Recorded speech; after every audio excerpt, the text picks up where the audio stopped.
there's a massive movement in bicarb at the minute. It's starting to get a bit more traction, even though it's probably one of the older supplements.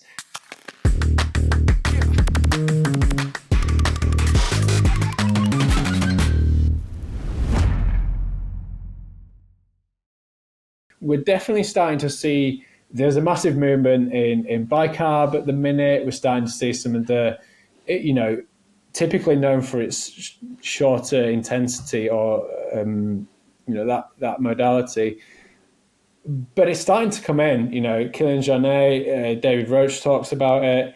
It's starting to get a bit more traction, even though it's probably one of the older supplements.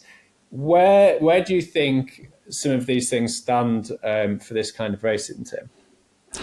Well, yeah, it's a tough one. I just honestly don't think like sodium bicarbonate in the way we use it these days would kind of benefit anything. Like the intensity is not as high that like buffering the blood would make any difference, because I don't feel like the blood needs buffering when you go into the intensity that you can sustain for such a long time. But equally, we use sodium bicarbonate in cycling quite a lot in races that are like 4 hours long.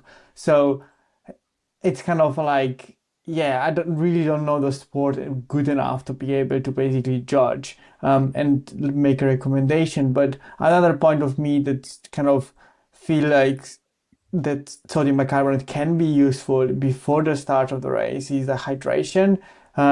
If you think about it, it offers like hyperhydration kind of benefits, that you store more water, and that you are basically limited to having to carry a lot of stuff on your own.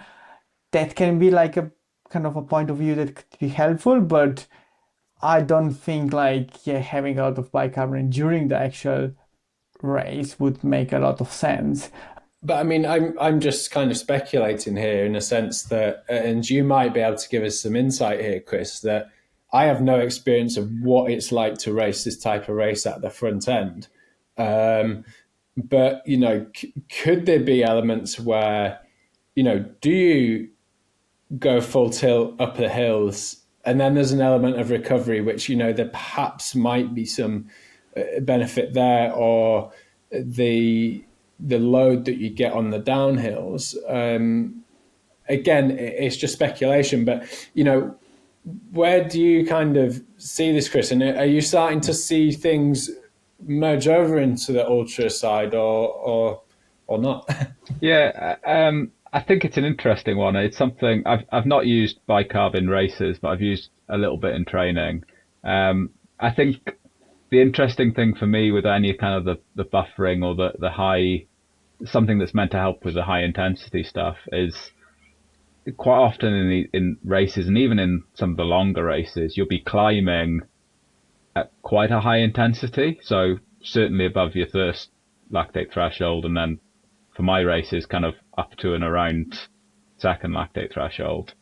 But the gradient of the climbs is constantly changing.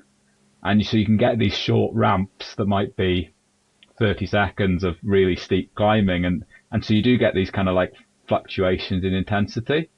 And my kind of thought process is maybe some of these things might help with that.